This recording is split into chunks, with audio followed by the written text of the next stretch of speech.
인간의 삶에는 그것을 떠받쳐주는 여러 가지 중요한 삶의 기반들이 있습니다.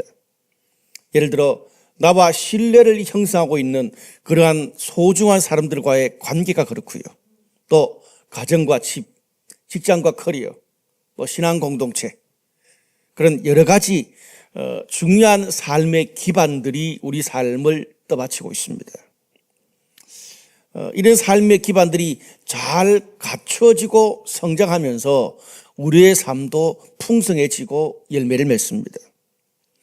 우리가 고생하면서 이렇게 열심히 사는 이유도 이런 소중한 삶의 기반들이 내 삶에 안정적으로 자리 잡게 하기 위해서 열심히 삽니다. 근데 반대로 이렇게 소중한 내 삶의 중요한 기반들이 흔들리게 되면, 뿌리채 흔들리면 그것은 단순히 어려운 일 몇 가지를 넘어서 차원이 다른 압박감과 인생의 혼란이 찾아오게 됩니다.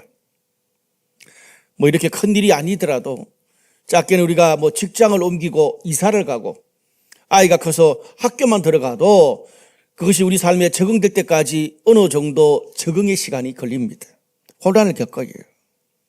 보통 이럴 때는 내 삶이 익숙해지고 안정될 때까지 모든 신경이 거기에만 집중되어 있어서 주변을 돌아보거나 새로운 뭔가를 시도할 수 있는 그런 마음의 여유가 없어집니다.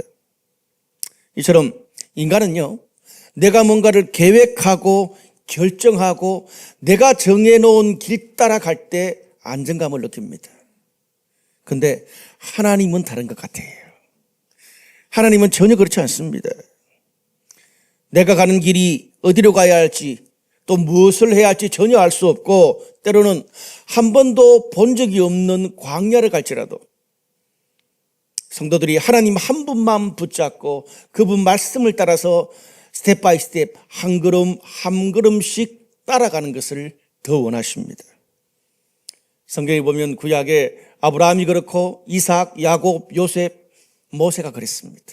한 걸음씩 갈 바를 알지 못하고 주님의 길을 따라갔습니다. 그렇게 인간의 머리로는 도저히 이해되지 않는 그런 상황이 우리가 처하게 되지만, 그렇게 스텝 바이 스텝 하나님의 인도를 따라가다 보면 그것을 통해 우리 삶에 새로운 장이 열리고 더 큰 하나님의 뜻과 섭리를 경험하게 됩니다. 그것이 믿음이고 하나님의 인도고 하나님의 섭리입니다.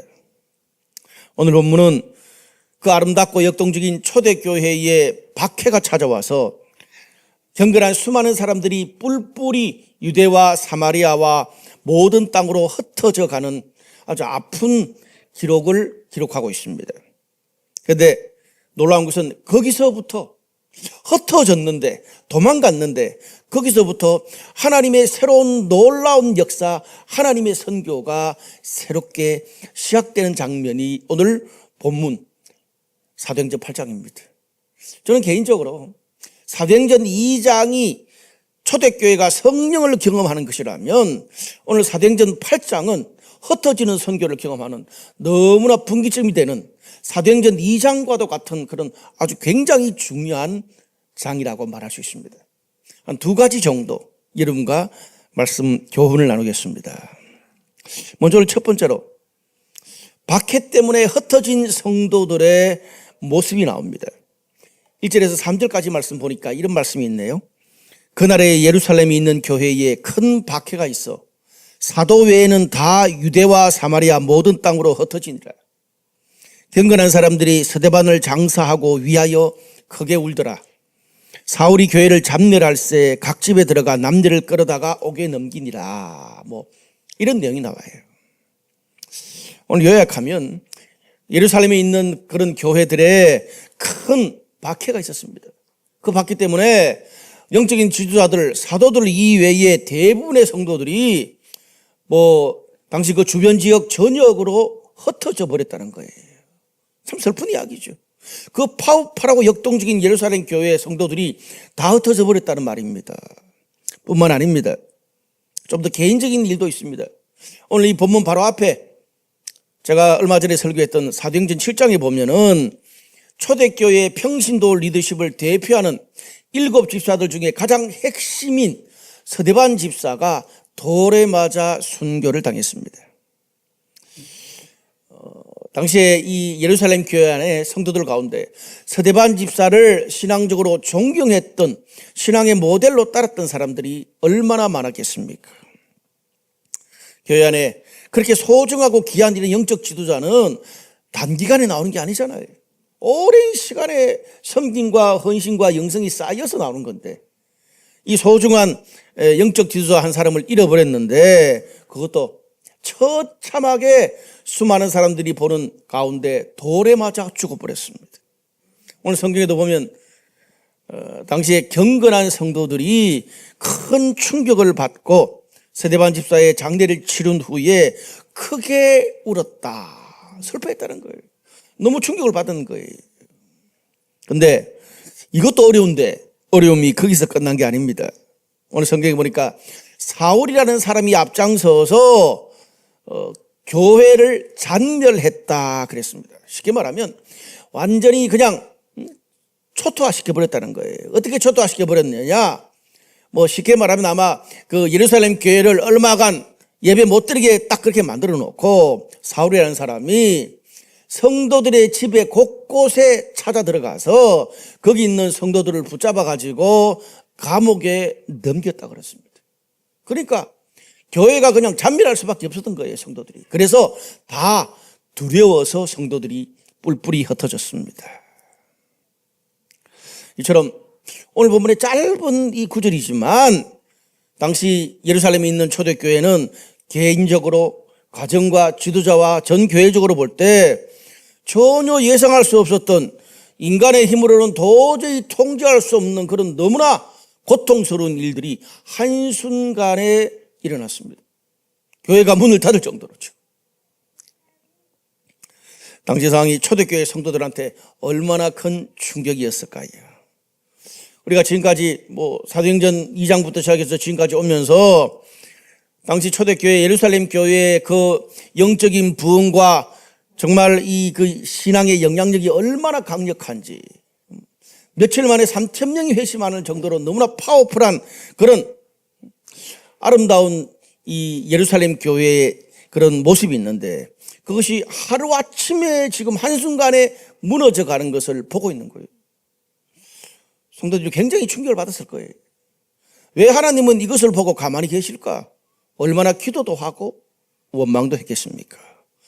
이 예루살렘 교회에서 우리가 이렇게 너무나 영적인 것들을 공급받고 이렇게 너무나 행복하게, 내 삶이 힘들어도 교회 가서 은혜 받으면 회복되고, 또 내 주변에 아무 사람이 없는 것 같아도 주변의 신앙 공동체 멤버들을 통해서 내가 회복됐는데, 이제 예루살렘 교회에서 예배를 못 드리면, 소그룹을 못하면 나는 어디 가서 신앙생활을 하지? 걱정하지 않았겠어요? 스데반 집사처럼 내가 지금까지 나의 신앙과 나의 삶이 있기까지 우리도 보면은 도와주고 섬겨주고 신앙이 흔들릴 때마다 우리를 붙잡아 주었던 수많은 신앙의 지도자들, 선후배들, 가족들이 우리 주변에 있습니다. 그런데 초대교회 성도들한테 스데반을 잃은 것처럼 우리도요, 내 삶에서 내가 진정으로 의지했던, 그것이 신앙적으로든 인격적으로든 아니면 비즈니스적으로든 간에 내가 정말 의지했던 그런 소중한 사람이 내 주변에서 떠나가는 경험을 하면 내 가슴에 한쪽이 뻥 비는 듯한 느낌을 가지게 됩니다. 아마 여러분 한두 번은 겪어보셨을 거예요. 작게는 내 부모님이 돌아가실 때부터도 그런 걸 느끼잖아요. 그럴 때는 정말 허전하고 우울한 마음이 몇 년을 갑니다. 그것도 단순히 그냥 떠나가는 게 아니라 내가 보는 앞에서 비참하게 죽어가는 것을 본다면 그 상처는, 내가 존경했던 사람이, 내가 너무나 소중하게 여겼던 그런 사람이 그렇게 죽는 것을 내 눈앞에서 보면 그 상처는 평생을 갑니다. 뿐만 아닙니다.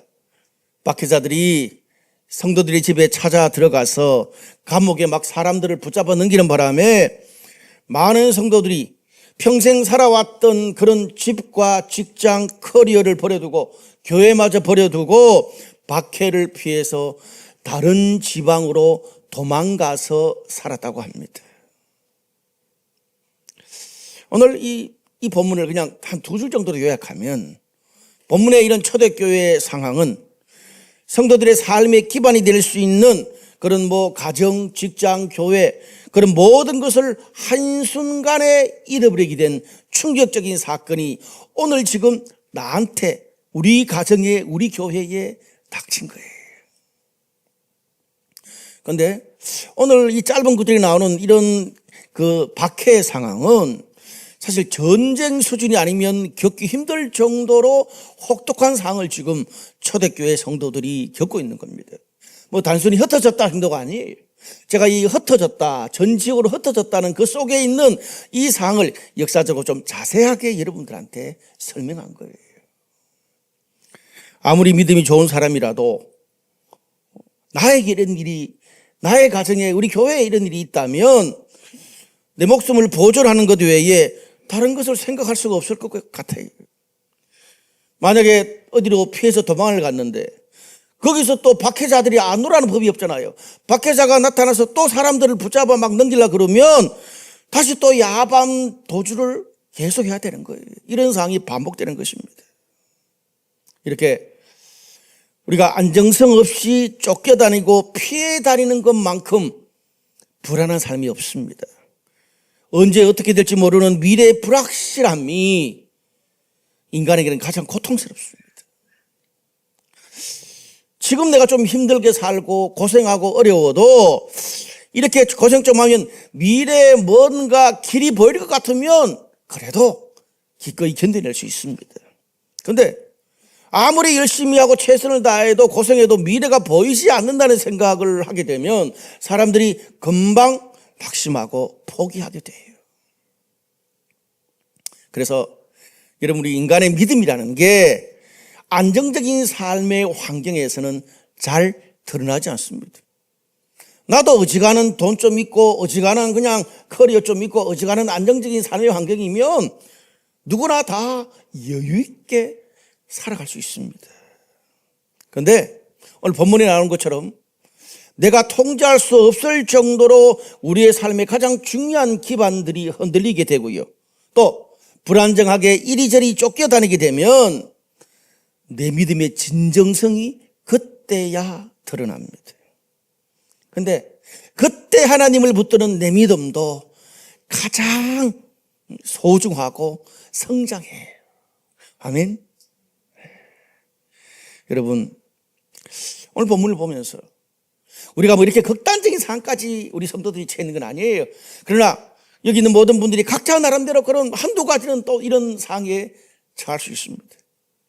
우리가 이런 상황에 처할 때 기억해야 될 것은 오늘 우리가 설교 듣기 전에 이사한 것처럼 하나님은 어떤 상황에도 내가 예측할 수 없는 어떤 상황에도 우리 아버지시고 우리 앞서서 일하고 계신다는 사실입니다. 남들이 우리가 겪는 이 상황에 대해서 뭐라고 하든 간에 하나님은 내 모든 상황을 아시고 그때 내가 어떤 마음으로 하나님 앞에 나아갔고 어떤 선택을 하고 어떤 결정을 했기 때문에 이런 삶의 모습이 되었는지를 내 마음의 중심을 하나님은 알고 계십니다. 여러분, 이게 살아있는 믿음이에요. 그런데 이것이 없는 사람은 모든 것을 내 힘으로 내 계획으로 다 해야 돼요. 그러니까 내가 가진 인맥과 지혜와 약상 빠른 상황 판단으로 줄을 서야 되고요. 그러다 보니까 작은 일 하나 겪고 작은 말 하나 해도 마음을 졸이게 되고 밤잠을 못 자고 멘탈이 흔들리더라고요. 제가 경험해 보니까 마음에 평강이 없어요. 이건요, 아무리 많이 가져도 아무리 높은 위치에 있어도 이렇게 살면 인생이 고달파요. 그래서 강남의 병원에 가서 주사 꽂고 잠을 자는 거예요. 그런데 하나님을 붙잡는 그런 진정한 믿음이 있으면 천지가 무너져도 믿음의 중심을, 우리 삶의 중심을 잃지 않을 줄로 믿습니다. 여러분, 히브리서에 어떻게 말합니까? 믿음은 바라는 것들의 실상이다. 저는 이것을 이렇게 좀 바꿔서 이야기하고 싶어요. 성도들이 그전에는 믿음도 없고 늘 뭐 왔다 갔다 했는데 희한하게 어떤 상황인데 그때만은 믿음이 생겨서 하나님이 확신과 믿음을 주셨어. 여러분, 이 믿음이야말로 하나님이 성도들에게 주시는 최고의 영적인 힘이요, 미래를 향한 하나님의 증거인 줄로 믿습니다. 특별히 우리가 하나님 말씀 따라 살고 하나님 말씀 따라서 결정하려고 그럴 때 주변에서 늘 듣는 이야기가 뭐예요? 저도 참 많이 들었어요. 교회 처음 이렇게 개척할 때. 하나님의 약속, 하나님의 말씀 붙드는 거 좋지.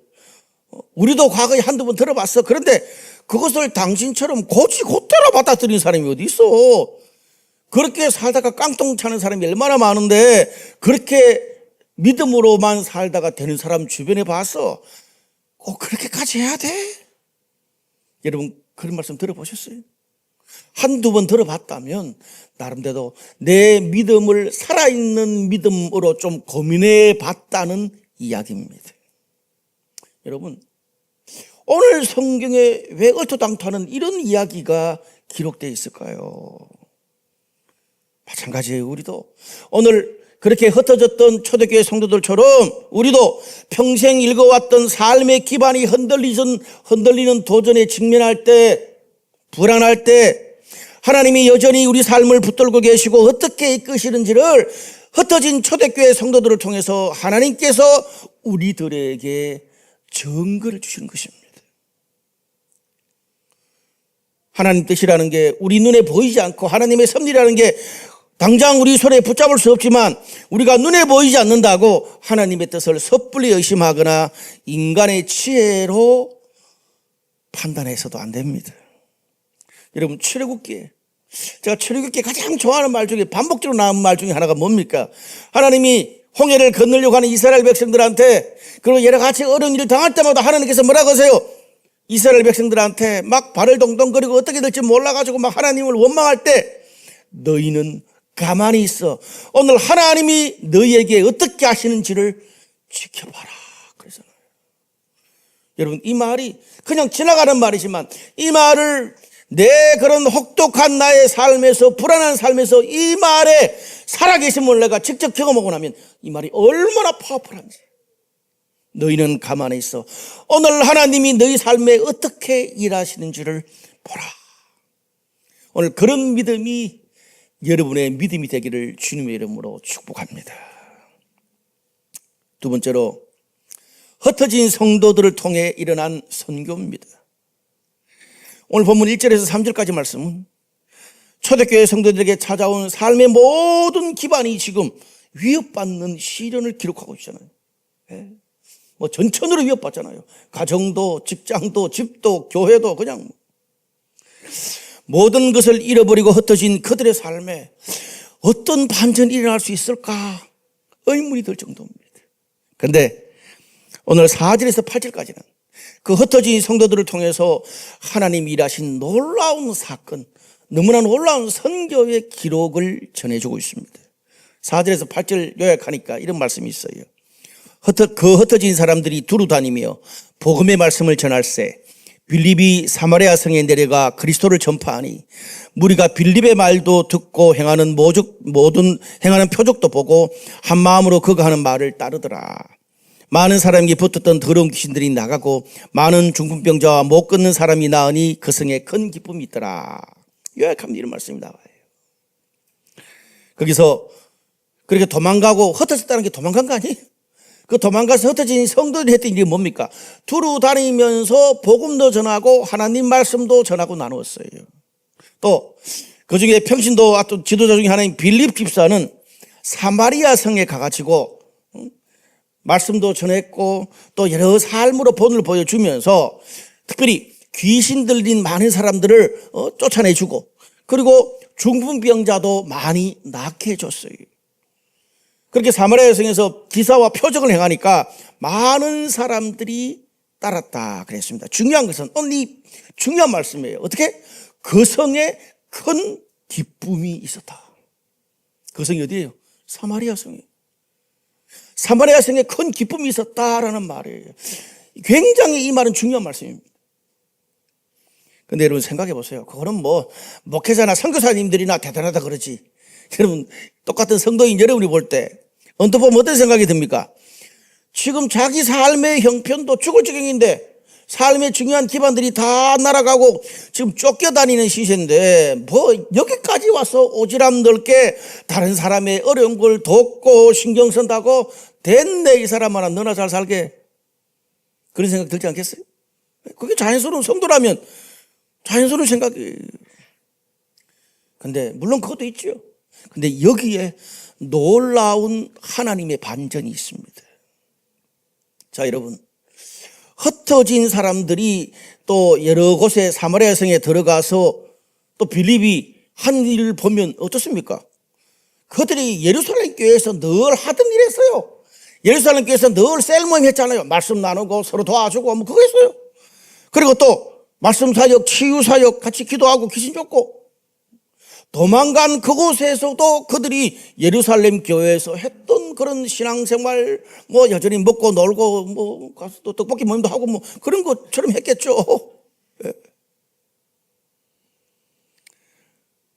예루살렘 교회에서 그들이 경험했던 하나님의 능력, 공동체의 힘을, 공동체의 기쁨을 도망간 그곳에서 나누어 준 겁니다. 사마리아 성에도. 자, 여러분, 오늘 이 본문의 포인트가 뭡니까? 포인트가 지금 초대교회 성도들의 상황은 집, 직장, 교회 그동안 다녔던 모든 것을 다 잃어버리고 쫓겨다니는 삶으로 나는 지금 불안해 죽을 지경인데 그래가지고 지금 쫓겨다니고 불안해 죽을 지경인데 놀라운 거는 나는 그런데 우리를 만난 다른 사람들은 우리를 통해서 위로받고 회복되고 가정은 물론 성 전체가 큰 기쁨과 축복을 경험했다는 겁니다. 이게 중요해요. 여러분, 우리는 보통 내 삶이 죽을 맛이고 내가 정말 사랑하고 의지했던 사람들이 떠나고 막 집 전세를 올려달라 그러고 직장을 옮겨야 되고 셀에서 꼴보기 싫은 사람과 계속 부딪혀야 되고 남편과 아내, 자녀들이 또 부모님이 계속 속을 썩이고 돈도 없고 몸도 마음도 아프고 미래가 불안하면 주변을 돌아볼 여유도 사라지고 하나님을 향한 믿음도 섬김도 약해집니다. 이게 인간의 연약한 모습이에요. 그래서 내 모든 삶이 안정된 후에 내가 좀 잘 되고 난 후에 뭐 다른 사람도 공동체도 하나님을 좀 섬길 수 있는 거죠. 또 그런 후에 하나님의 뜻과 사명도 이루는 거죠. 우리 그렇게 생각합니다. 물론 그런 측면이 있습니다. 우리 삶의 우선순위를 볼 때 또 그런 측면이 없잖아 있어요. 그런데 오늘 본문은 훨씬 더 혹독한 상황에서도 하나님이 어떻게 일하시는지를 보여줘요. 오늘 본문은요, 우리의 삶의 기반이 통째로 흔들리고 미래에 대한 불안이 있어도 하나님은 여전히 우리보다 앞서서 일하시고 우리의 그 모든 가장 최악의 상황이라도 하나님이 모든 것을 합력해서 선을 이루고 계시는 것을 보여주고 있습니다. 어떤 면에서 내 삶을 바쳐왔던 안정적인 기반이 흔들릴 때 흔들림이 클수록 하나님의 인도와 하나님의 일하심이 더 크고 놀랍게 경험될 때가 많습니다. 왜냐고요? 내 삶이 안정적일 때는요, 그냥 내가 살아왔던 패턴대로 신앙생활을 하고 관계를 맺고 늘 다니던 직장 하는 사 그대로 하면 돼요. 뭔가 막 자존심을 내가 내려놔야 되거나 내 수준을 넘어서는 과한 뭔가를 도전하지 않아도 돼요. 가만히 내 그 패턴대로 가도 잘 사는데. 근데 초대교회 성도들처럼 내 삶의 안정적 기반이 완전히 흔들리게 되면 상황은 달라집니다. 그동안 내가 하지 않던 그런 일도 어쩔 수 없이 하게 되더라고요. 왜? 입에 풀칠하고 가족들 먹어 살려야 되잖아요. 그럼 하게 돼요. 과거에 안정적일 때 나라면, 잘 나갈 때 나라면 절대 가지도 않고 관심도 없고 생각지도 못한 그런 일, 그런 자리, 그런 사람을 만나게 됩니다. 정말 마음에 들지 않는 사람한테 찾아가서 자존심 내려놓고 간청도 하고 빌기도 해야 되고요. 전에는 상종도 안 했던 그런 불편하고 나하고는 정말 수준이 안 맞는 그런 사람들과도 계속 같이 일을 해야 됩니다. 먹고 살려면. 과거의 나라면 하루도 못 있을 그런 답도 없고 미래도 없는 말도 안 되는 그런 직장, 그런 환경, 그런 공동체인데 먹고 살아야 되니, 사역을 해야 되니 견뎌낼 수밖에 없습니다. 여러분, 인간에게 그것만큼 자존심 상하고 고통스러운 경험이 없습니다. 오늘 본문의 초대교회 성도들처럼 박해 때문에 쫓겨다니거나 사업에 실패하고 직장을 잃고 큰 어려움을 당했을 때나 어쩔 수 없이 이렇게 선택하는 것이지, 안정적일 때 이런 선택을 하는 사람은 없습니다. 물론 그런 상황에 처하면 고통스럽죠. 그런데 시간이 지나 보면 그런 경험들이 쌓여가지고 과거의 내 삶에 전혀 없던 새로운 가치관, 새로운 관계, 새로운 능력, 새로운 비전이 내 삶의 어느 순간에 새로운 근육이 되어 붙어 있는 것을 보게 됩니다. 그러면 어떻게 돼요?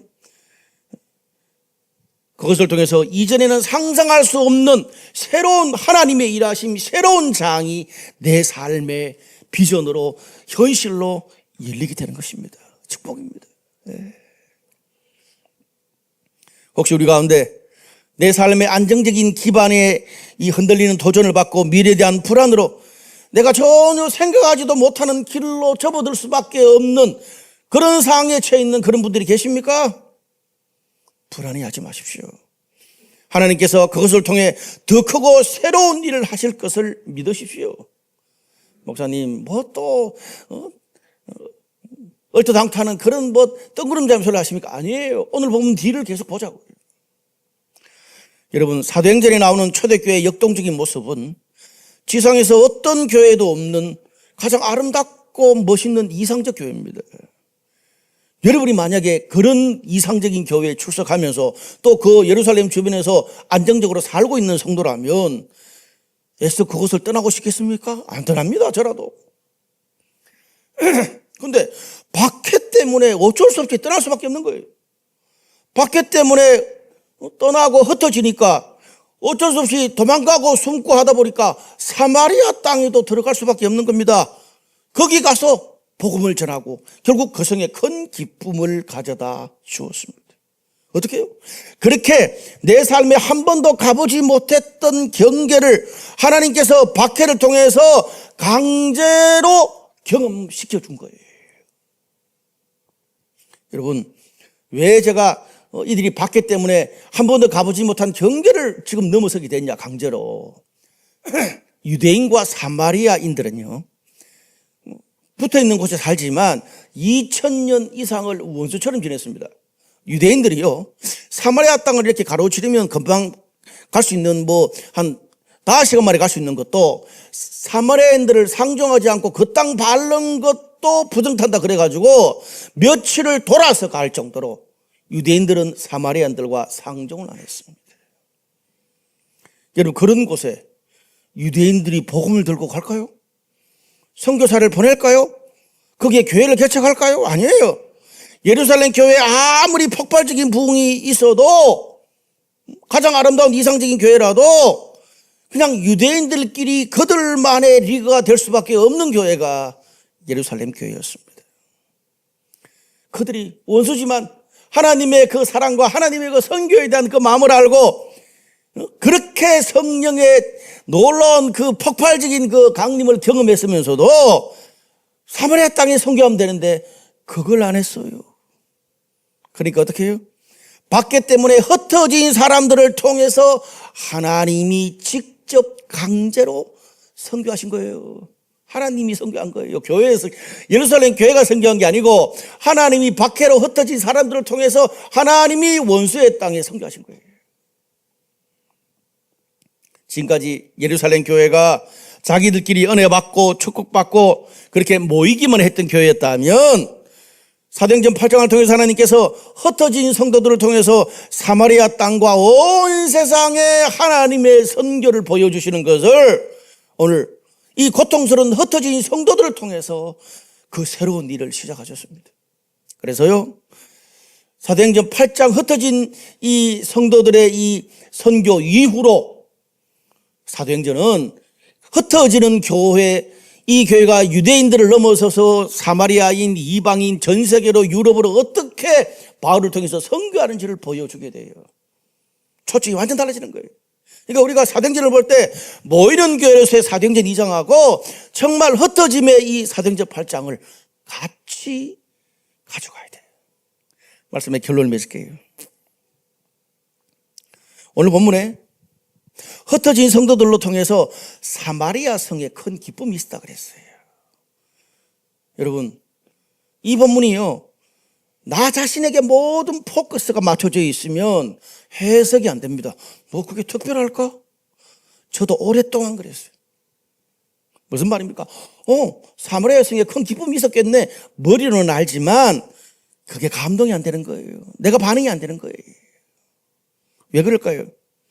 우리는 모든 게 심지어 하나님의 사역조차도 모든 게 너무 나 자신에게 포커스가 맞춰져 있는 것 같아요. 저를 봐도 하나님, 내가 복 받게 해주시고 내가 잘되게 해주시고 내가 좋은 직장, 좋은 배우자, 좋은 교회 만나게 해주세요. 가장 좋은 성도들이 우리 교회 많이 오게 해주세요. 내 자녀가 좋은 학교 들어가고 내 자녀가 좋은 멘토, 좋은 사람들 만나게 해주세요. 우리 교회가 뭐 되게 해주세요. 모든 포커스가 나예요. 근데 창세기 12장은 그렇지 않아요. 하나님이 아브라함에게 주신 축복은 포커스가 완전히 달라요. 뭐라 그랬어요? 반대로 이야기해요. 네가 복이 될 거다. 아브라함아, 네가 복이 될 거고 너를 통해 땅의 모든 족속이 복을 받을 거다. 무슨 말입니까?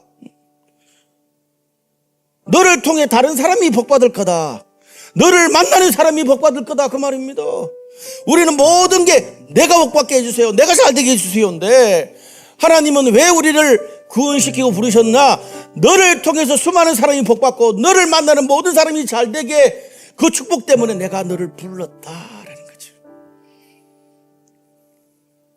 초대교회 성도들이 어떤 면에서 인생에 가장 어렵고 혼란스러울 때잖아요. 삶의 모든 기반을 잃어버리고 떠났으니까. 근데 오늘 그 과정을 통해서 그들이 하나님을 경험하면서 그들의 삶에 가장 큰 결정적인 전환을 경험한 게 바로 이겁니다. 뭐예요? 지금까지는 내가 은혜 받고 내가 잘되고 내가 받는 것이 은혜였는데 이제는 뭡니까? 그게 아니라 내가 주는 것이 은혜고 내가 주는 것을 통해서 하나님이 일하시고 내가 주는 것을 통해서 선교가 일어난다는 것을 경험한 거예요. 나에서 너희로, 우리로, 하나님 나라로 생각이 바뀌는 거예요. 쉽게 바뀌지 않습니다. 내가 모든 걸 다 가지고 있을 때는, 그것을 움켜쥐고 있을 때는 절대 그게 안 바뀌더라고요, 제 경험상.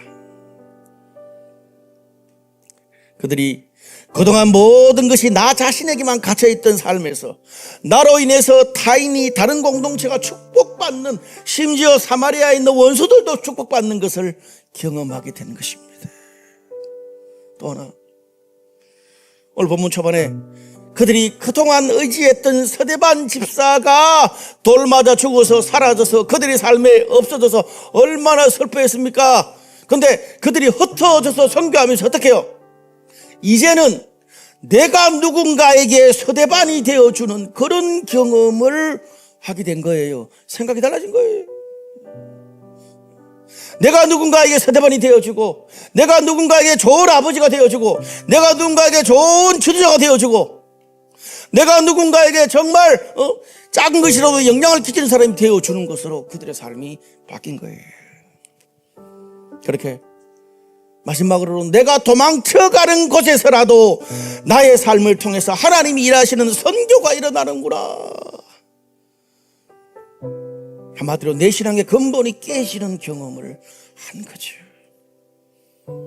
이렇게 내 자아가 깨지고 삶의 모든 주도권을 하나님께 우리가 다 드리게 되면서 하나님께서 앞서서 일하시는 그런 선교를 우리가 경험하게 되면 다음에 더 큰 것도 더 많은 것도 섬기고 결단할 수 있습니다. 여기까지가 제 준비한 설교예요. 근데 아까 찬양하는데 라스트 찬양 하나가 너무 제 마음에 울컥하고 감동을 줬습니다. 오늘 메시지에 딱 맞는 말씀. 날 부르신 뜻 내 생각보다 크고 날 향한 계획 나의 지혜로 청량 못하나 가장 좋은 길로 가장 완전한 길로 오늘도 날 이끄십니다. 다시 한 번 더요. 날 부르신 뜻 내 생각보다 크고 날 향한 계획 나의 지혜로 청량 못하나 가장 좋은 길로 가장 완전한 길로 오늘도 날 이끄십니다. 오늘 그런 주님의 은혜와 인도를 따라 살아가는 우리 모든 블루라이트 성도들 되시기를 주님의 이름으로 축복합니다. 기도하시겠습니다.